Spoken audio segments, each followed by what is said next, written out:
Walau Bareskrim sudah menyebut ijazah Jokowi identik, namun kasus tudingan ijazah palsu Jokowi masih berlanjut. Penuding ijazah Jokowi tak puas dan meminta polisi melakukan gelar perkara khusus untuk menunjukkan ijazah asli Jokowi. Kita bahas bersama pengacara Roy Suryo, Ahmad Hozinuddin, dan kami juga masih menunggu Sekjen Pradi Bersatu Ade Darmawan untuk bergabung. Mas Ahmad Hozinuddin, selamat petang. Mas Hozinuddin, bisa dengar suara studio? Ya, Oke. Mas Hozinuddin, kalau bisa, dari bisa, kubunya ya. Pak Jokowi bilang kalau ini adalah upaya kriminalisasi dengan mengajukan kembali gelar perkara khusus. Tanggapan Anda?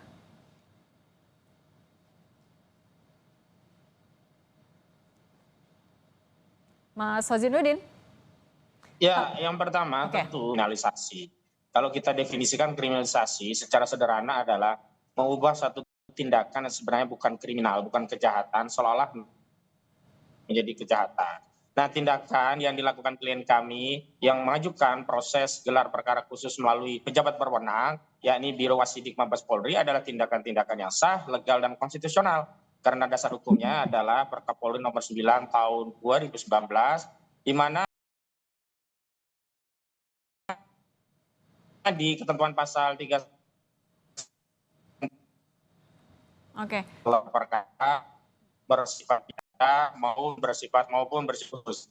Karena itulah klien kami mengajukan permohonan gelar perkara khusus. Lalu kalau tindakan yang punya dasar hukum dan juga sudah dijawab oleh Biro Wasidik di tanggal 4 Juni yang lalu, permohonan diajukan 26 Mei 2025, lalu ditanggapi oleh Biro Wasidik di 4 Juni 2025, lalu di mana tindakan kriminalisasinya? Kalau kami tidak menyalurkan komplain terhadap proses dari penyelidikan perkara ijazah palsu ini kepada pejabat yang berwenang, lalu kepada siapa kami mengajukan komplain itu. Sementara pejabat yang berwenang, ya ini dalam hal ini Biro Wasidik Mabes Polri, sudah mengirimkan surat, dan dalam poin kedua surat yang dikirim Biro Wasidik Polri 4 Juni 2025 yang lalu, ditegaskan bahwa surat klien kami sudah diterima dan akan ditindaklanjuti sesuai dengan ketentuan peraturan perundang-undangan yang berlaku. Oke, kita tanya dulu ke Mas Ade Darmawan kalau Gini, gitu. Mas Ade, kalau Ya, IASN kan gelar perkara khusus memang diatur dan bisa saja dilakukan. Apa yang membuat Anda meyakini ada kriminalisasi?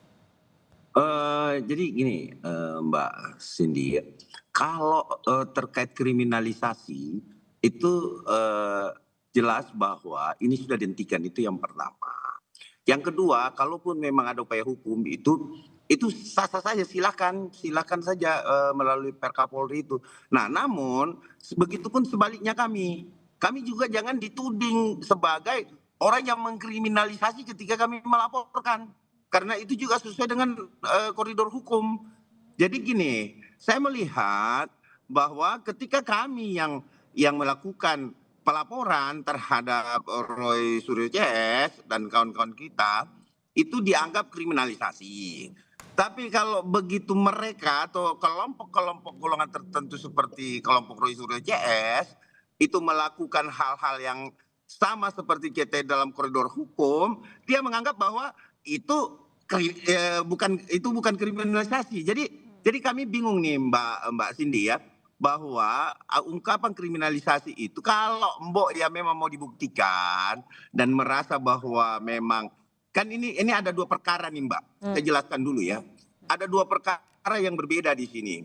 Ya. Satu adalah perkara ijazah palsu. Ya, ijazah palsu itu oleh TPUA dilakukan Di pelaporan. Bareskrim ya? Ya. Yang kedua, satu ijazah palsu, yang kedua adalah tuduhan palsu. Tuduhan palsu ini yang dilaporkan oleh kami. Baik itu pengacara Pak Joko Widodo dalam artian di sini dan kami sebagai kelompok atau golongan masyarakat tertentu. Oke. Nah, jadi ada dua ya, ada Ya. dua perkara di sini. Yang satu adalah ijazah palsu, Ya, dan yang satu lagi adalah tuduhan pencemaran palsu. nama baik. Oke.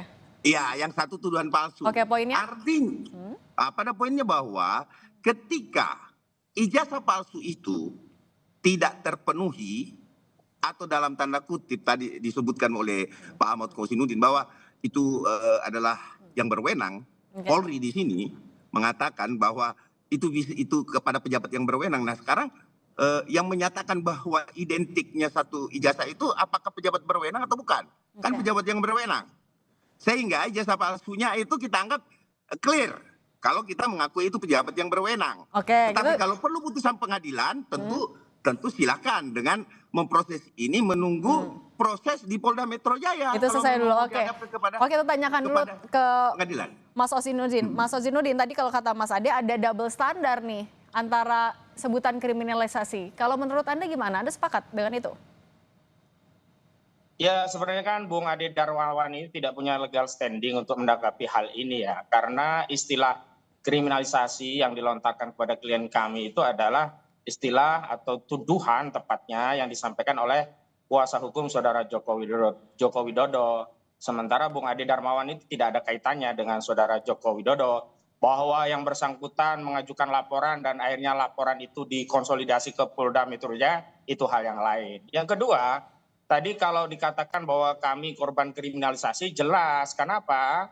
Karena tindakan yang dilakukan klien kami adalah tindakan yang berkaitan dengan hak konstitusional sebagai warga negara untuk menyampaikan pendapat. Bahkan pendapat ini didasari oleh ilmu dengan data-data dan fakta yang kemudian dielaborasi melalui kepakaran yang dimiliki oleh klien kami begitu. Lalu hal itulah yang kemudian dipaksa menjadi laporan polisi oleh saudara Joko Widodo di Polda Metro Jaya. Nah, soal laporan itu sebentar dulu. Kalau kita mau fair, orang yang menyatakan diri korban kriminalisasi harusnya yang lebih layak itu adalah Bambang Trimulyono dan Gus Nur, karena keduanya masuk penjara 6 tahun dengan tuduhan mengedarkan kabar bohong tapi tidak pernah dibuktikan ijazah asli itu di pengadilan. Begitu. Kita bahas dulu yang di Polda dulu ya Mas Ozinudin. Saya balik lagi ke Mas Ade. Mas Ade, tapi kalau menurut Anda sebenarnya untuk penuntasan kasus yang di Polda Metro Jaya juga yang dilaporkan oleh kubu Anda, sejauh ini sudah seperti apa? Sudah sesuai dengan harapan Anda?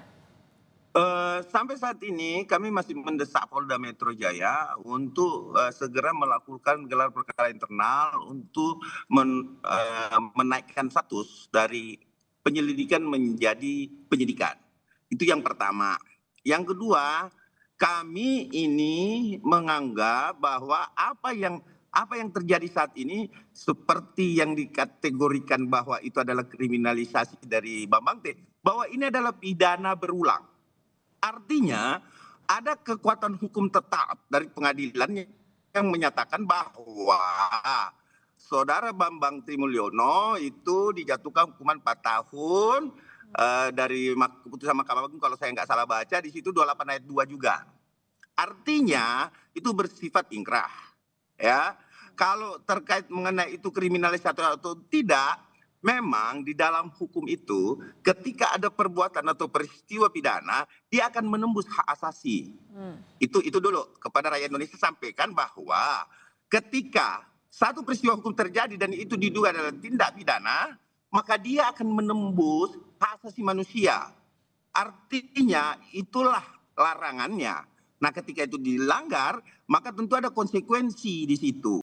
Ada konsekuensi hukum. Nah, bersifat ingkrah saya nyatakan bahwa kenapa saya sampaikan. Jadi pembelajaran juga buat kita semua bahwa ketika berbicara bahwa ada pidana berulang, jelas. Kenapa saya bilang berulang? Karena sudah ingkrah putusannya. Putusan dari Bambang T tersebut. Sehingga kami mendesak Polda Metro untuk segera menaikkan sidik juga ini dengan dasar apa? Dengan dasar sudah ada putusan yang ingkrah di sini.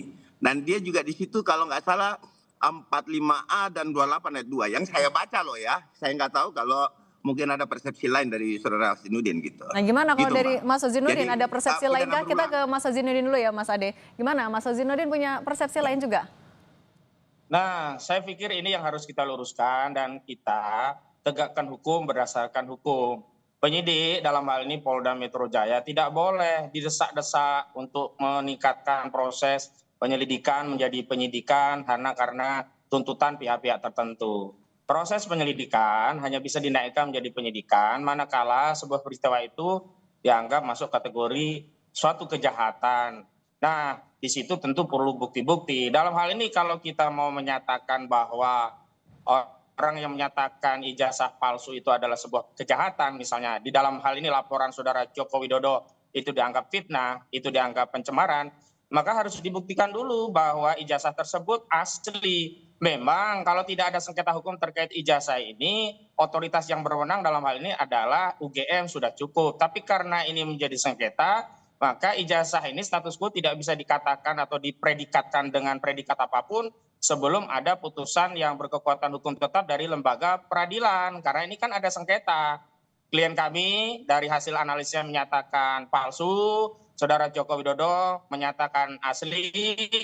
Nah, ini perlu dibawa ke lembaga yang berwenang dalam hal ini. Kalau sudah jadi sengketa hukum, ya pengadilan. Nah, sebelum ada putusan pengadilan yang berkekuatan hukum tetap, akan menjadi prematur jika orang mengkritisi ijazah palsu itu dianggap sebuah kejahatan, sementara ijazah itu belum dibuktikan secara hukum. Apalagi paralel dengan perkara pidana ini, ada 2 perkara perdata yang sedang bergulir. Oke. Pertama di Pengadilan Negeri Surakarta, yang kedua di Pengadilan Negeri Oke. Sleman. Saya kira begitu. Oke, baik. Mas Oke. Ade Darmawan, Jadi- Sekjen Peradi, terima kasih. Dan Ahmad Hozinuddin, pengacara Roy Suryo juga terima kasih sudah berbagi di Kompas Petang. Sehat selalu semuanya ya. Usai jeda kami akan kembali dengan informasi rudal